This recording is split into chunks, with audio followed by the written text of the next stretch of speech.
Hello बच्चों, आज मैं आप लोगों को क्लास 6 की जो आपके पास लेटेस्ट एडिशन की एनसीईआरटी की बुक है ना, हमने उसमें चैप्टर नंबर 7 फ्रैक्शन से स्टार्ट कर रखा है। तो लास्ट क्लास में मैंने आप लोगों को पेज नंबर 163 पे ये फिगर इट आउट के क्वेश्चंस थे, ये करा दिए थे। आज हम नया टॉपिक शुरू करते हैं, इक्विवेलेंट फ्रैक्शंस। ठीक है, पहले इस टॉपिक को थोड़ा सा खुद जानते हैं, फिर जो बुक में लिखा उसको रीड करेंगे। देखो, इक्विवेलेंट फ्रैक्शंस मतलब होते हैं सेम फ्रैक्शंस। जैसे अगर मैं बोलूँ 1/2 और 4/8, ये दोनों इक्विवेलेंट फ्रैक्शन है। आप सोच रहे होंगे कैसे? अगर आप इसको कट करोगे तो आंसर 1/2 ही तो आएगा। 4 1 जा 4, 4 2 जा 8, है ना, दोनों 1/2 ही। तो फ्रैक्शन को देख के हम नहीं पता लगा सकते कि वो इक्विवेलेंट है या नहीं, लेकिन सॉल्व करके ज़रूर बता सकते हैं कि वो इक्विवेलेंट फ्रैक्शन है। आप कोई सा भी ले लो, यहाँ पर मैंने 3/6 ले लिया, कट करके ये भी 1/2 ही आएगा, तो ये भी इसके इक्विवेलेंट है। तो इक्विवेलेंट फ्रैक्शंस वो होते हैं जो सेम वैल्यूज़ को रिप्रेजेंट कर रहे हो। ठीक है, चलिए अब इसमें से रीड करते हैं। In the previous section, you used paper folding to represent various fraction using fractional unit. आपने देखा ऊपर वाले टॉपिक में हमने फ्रैक्शनल यूनिट समझा था जब वो स्ट्रिप्स को फोल्ड करके किया था, है ना। अगर नहीं किया वो टॉपिक तो पहले कर लेना, चैनल पे अपलोड है, प्लेलिस्ट बनी है, वहाँ से देख लेना। कह रहा let us do some more activities with the same paper strip. उसी स्ट्रिप से अब कुछ और एक्टिविटीज ये कर रहे हैं। पहले ये एक पेपर स्ट्रिप इन्होंने ली, ठीक है। अब इन्होंने क्या किया, यहाँ पर बीच में डिवाइड कर दिया, तो हाफ इधर हो गया, हाफ इधर हो गया, ठीक है ना। अब उसके यहाँ पर 4 पार्ट्स कर दिए, 1 पार्ट, 2 पार्ट, 3 पार्ट, 4 पार्ट। तो इन दोनों को मिला के 2/4 होगा, क्योंकि ये 1/4 है, ये 1/4 है, ये 1/4 है और ये 1/4 है, तो ये दोनों मिलके 2/4 हो गए। ठीक है, अब ऐसे उन्होंने क्या किया, इस स्ट्रिप में और पार्ट्स में इसको डिवाइड कर दिया, 4/8 कर दिया, 8 पार्ट्स में डिवाइड कर दिया और 4 पार्ट को शेड कर दिया, तो फ्रैक्शन आ गया 4/8। अब अगर आप ध्यान से देखो, ये 1/2 फ्रैक्शन था, ये भी 1/2 ही है और ये भी 1/2 ही है। इसका मतलब आपने एक उस स्ट्रिप का इक्वल पार्ट ही शेड किया हुआ है, पर डिफरेंट तरीके से किया हुआ है, मेथड अलग यूज़ किया।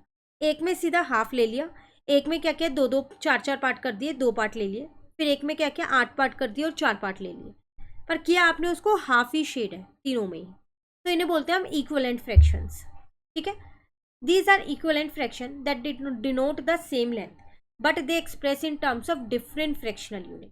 इनकी फ्रैक्शनल यूनिट ज़रूर अलग है, 2/4 है, 4/8 है, वो ज़रूर अलग है, लेकिन ये सेम लेंथ को डिनोट करते हैं।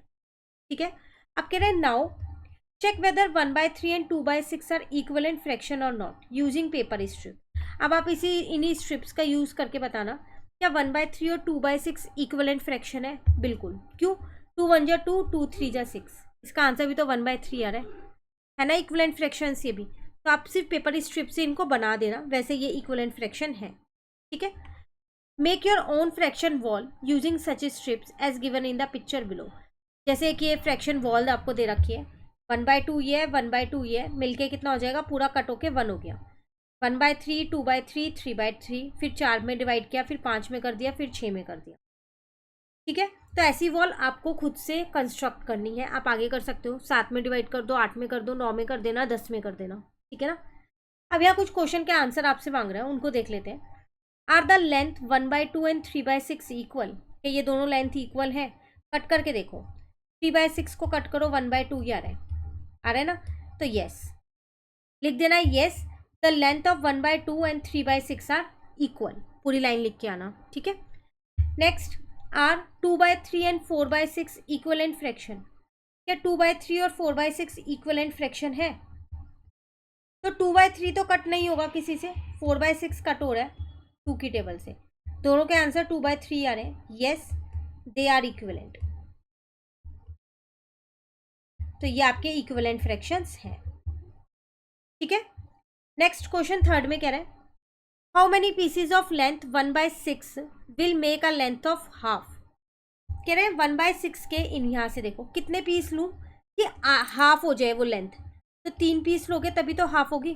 टोटल 6 पार्ट में डिवाइड हुआ हुआ ये, तो इसका हाफ करना है, तो 3 पार्ट ले लो, 6 का हाफ 3 तो होता है, तो इसका मतलब हाउ मेनी पीसीज, 3 पीसीज, तो 3 पीसीज लोगे तब जाके वो हाफ लेंथ हो जाएगी। ठीक है, यहाँ तक आ जाएगी। ऐसे अब यहाँ कह रहे हैं how many PCs of length 1/6 will make a length of 1/3। अब 1/6 की कितनी लेंथ लूँ कि मेरा आंसर 1/3 आ जाए। मतलब हाफ नहीं चाहिए आपको, अब आपको चाहिए 1/3 चाहिए। तो कितना लोगे आप यहाँ पर, जब आपको 1/3 चाहिए तो 2 ले लो। कैसे, अभी बताती हूँ। 2 पीसीस, देखो ये 2 पीसीस ले लो, तो 1/6 प्लस 2/6 आंसर आ जाएगा 3/6। न्यूमरेटर प्लस होगा, डिनोमिनेटर तो ऐसे ही रहता है, कट होके हाफ आ रहा है। आपको कितना चाहिए, अच्छा आपको 1/3 चाहिए, हाफ नहीं चाहिए। हाँ हाँ ठीक है ठीक है ठीक है, हमने यहाँ पर 2/6 ले लिया ना, 1/6 ही तो लेंगे यहाँ भी। हमने 2 पीस लिए ना, एक पीस ये और एक पीस ये, तो दोनों 1/6 है। 2/6 कट होके आ गया ना 1/3। ठीक है, उन्होंने तो नंबर फॉर्म में रिप्रेजेंट कर रखा है 1/6, 2/6, 3/6, 4/6। लेकिन जब हम एक स्ट्रिप के 2 टुकड़े ले रहे हैं तो दोनों 1/6 लिखेंगे ना, उसे 2/6 थोड़ी लिखेंगे। ठीक है, तो इसका मतलब 2 पीसीज लेंगे। समझ में आ गया, कहीं पर दिक्कत तो नहीं है? फिर भी दिक्कत लगे कमेंट करके पूछ लेना। अब यहाँ आपसे आगे क्या कह रहे हैं, we can extend this idea to make a fraction wall up to fractional unit 1/10। जैसे उसने भी आपको ऊपर बोला था ना कि आपको और खुद से वॉल कंस्ट्रक्ट करनी है, तो वही हमने यहाँ पर 1/10 तक वॉल ये कंस्ट्रक्ट कर दी है पूरी। देखो ये रही 1/2, 2 पार्ट्स में, 3 पार्ट में, 4 पार्ट में, 5 पार्ट, 6 पार्ट, 7, 8, 9, 10। ठीक है, अब इससे रिलेटेड ये फिगर इट आउट के 3 क्वेश्चंस हैं, इनको नेक्स्ट क्लास में कवर कर लेंगे। आज आप ये टॉपिक समझ लो पहले, फिर नेक्स्ट क्लास में फिगर इट आउट करते हैं। ठीक है ना, थैंक यू।